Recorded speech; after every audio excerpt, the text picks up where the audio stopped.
What's going on, guys, and welcome back to the channel. And today we're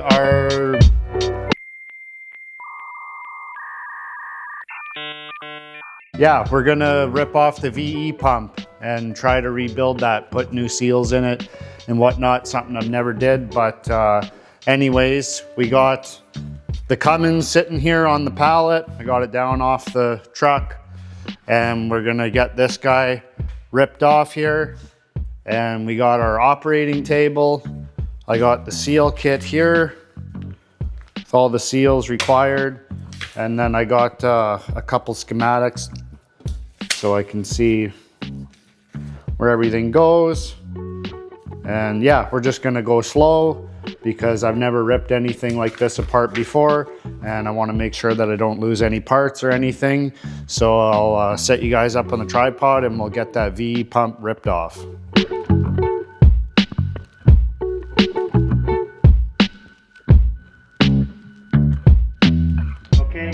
Like I said, I've never done this before, and I am struggling to get this third nut off of the injection pump. But I went to old Google and they say that you need an injection pump wrench, but I don't have that, and I'm not willing to wait for that. So I have some cheap 13 mil wrenches that I'm going to try to use the torch and make my own wrench, and we'll see how that goes.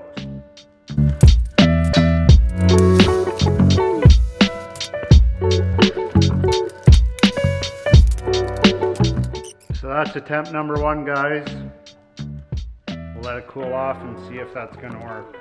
So guys, that's a big fat failure. We have to curve this a little bit more so it kind of comes up. So I'll retorch that and see if that'll work.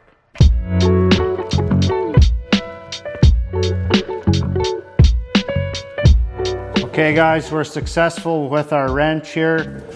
So now I'm just gonna work at getting that last nut off.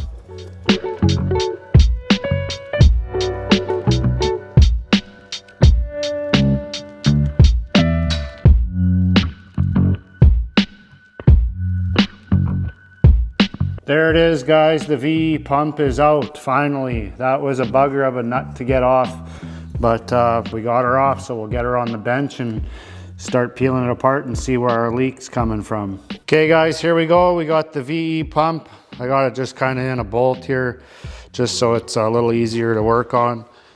So we're gonna start stripping it down. We'll figure out what O-rings are shot and what needs to be replaced.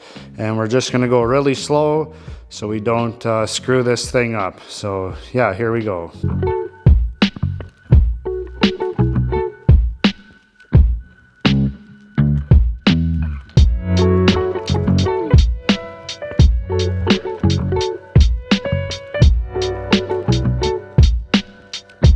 Okay guys, so what my fear was is now kind of a reality.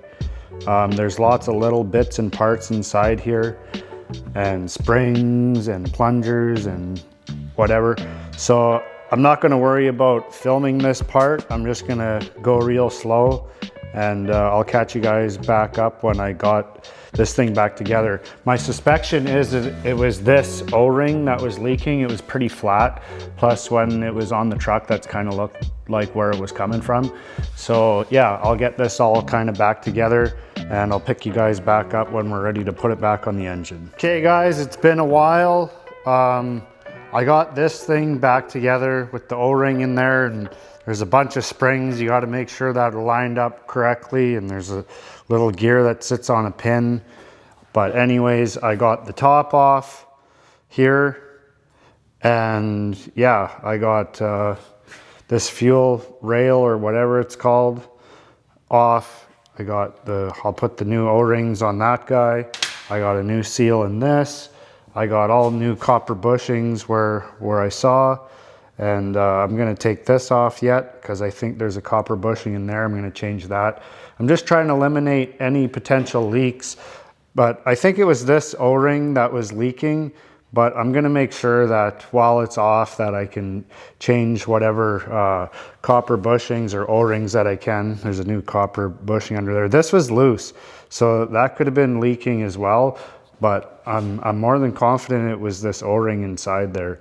So I seen guys on the internet that do it without taking these 4 bolts all the way out. They kind of cut the O-ring and then they stretch it across there, and then they take 1 bolt out at a time and let it sit so those springs don't get all screwed up. But I wanted to take it apart and see kind of how it works. So yeah, we're plugging away. I'm kind of gonna do the O-rings and then kind of rebuild it, and I'll catch you guys back up when I got this thing back together. All right, so we got the pump back together, and not gonna lie, I'm a little bit nervous to see if it's gonna work. This thing, there's a little gear inside there, or a spline shaft rather, that this thing needs to be clocked on right, and I never noted where it was when I took it apart. So I'm a little bit nervous about that. Everything else I think is pretty good, but I won't know till I get this thing fired up and to see if it's gonna work correctly. But I wanna find, I bought the piece to close off the killer dowel pin like 5 years ago. So I'm gonna go through my bins and I'm gonna see if I can find that. I'd like to get the pump mounted, get that killer dowel pin in, get this new gasket on, get this all closed up. And I would like to try and fire this engine up to see if the pump is gonna work correctly. And so yeah, it's gonna take some time to get there. But anyways, I'm gonna look through my bins and see if I can find my killer dowel pin block off. Okay guys, it's been a little bit here, and I got the injection pump, or the VE pump, back on. I got my gear on, and I couldn't find my killer dowel pin block off, so I just ordered another one. It should be here probably next week or something. But my goal is, as I'm gonna get the timing cover plate back on, I'm just gonna leave the old gasket because I want to take this off and do the KDP.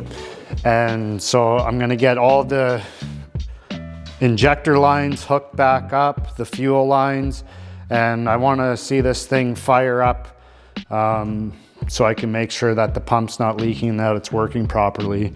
But in searching through my things, I found a bunch of parts that I want to install as well. So I have like a fuel heater delete.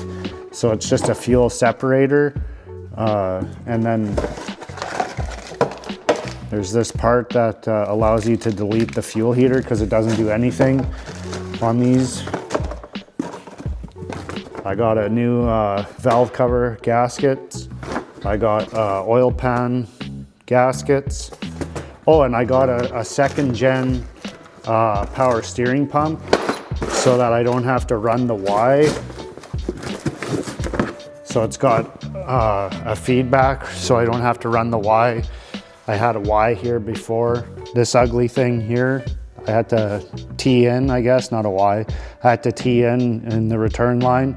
So with the new power steering pump, I won't have to do that. I can hook it direct because there's another port on that guy. So we'll set you up on the tripod and we'll get this thing operational. We'll hook up a battery and we'll try and fire it up.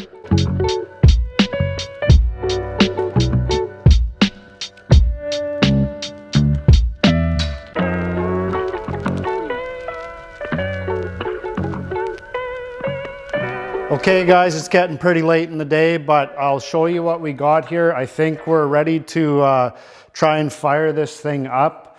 We need to prime the system obviously because it's out of diesel, but I'll show you here. I got all the injectors hooked up, the pump's hooked up. I got my pail of diesel fuel there. Right here is the fuel solenoid, so you got to give that positive power. You got to ground the block, which it's grounded. You got positive to the starter, and then I got a makeshift starter switch right here. So as soon as we hit this, that the engine will turn over, fingers crossed.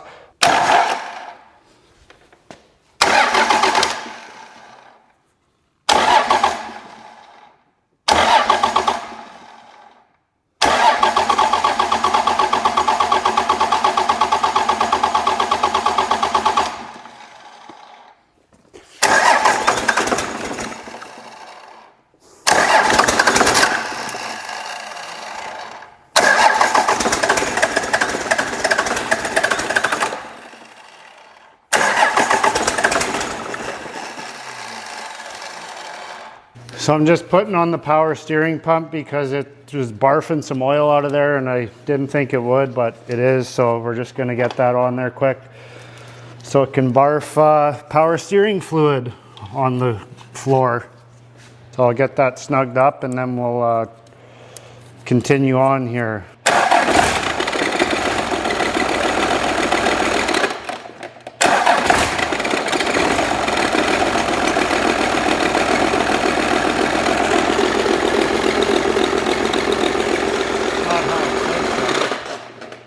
Shouldn't sound like that, but it's at least firing.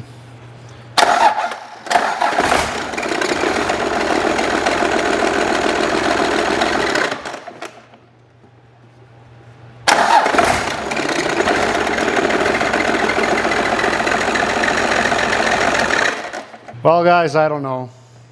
I think this thing's got to be clocked wrong or something.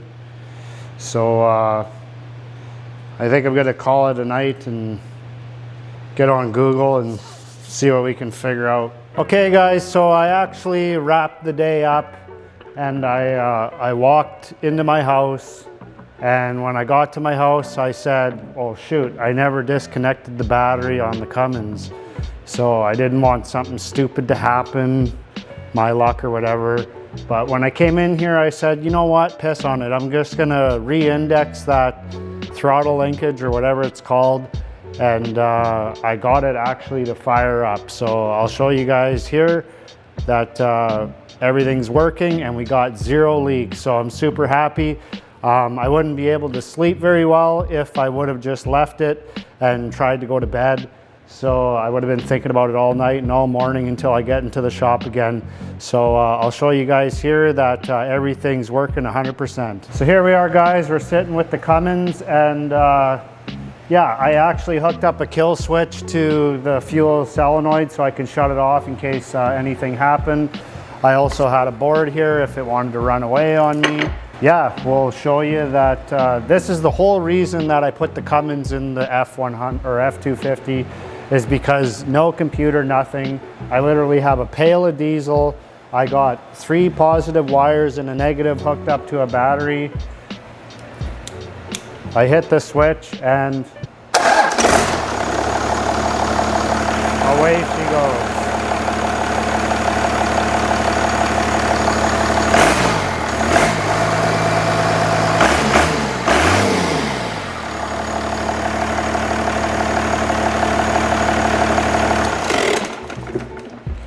So we're gonna call her a day, guys. That's gonna be it for this episode. Next, I don't know what we're gonna do. I am just super tired. This was an all-day event and I was pretty stressed out because I don't know what I'm doing. But anyways, it worked out in our favor. We got 0 leaks, the pump's back together, the Cummins is running like it should. So I am super happy. I had to come back into the shop here because there's no way I would have been able to sleep for the night. I would have been super stressed out all day tomorrow until I get back into the shop so I could figure this thing out. So I'm super happy with that. We're gonna sleep easy. So yeah, if you guys can, subscribe to my channel. We're trying to get to 1,000 subscribers, and leave a comment below. Tell your friends, tell your family, tell your grandma, and until next time, peace.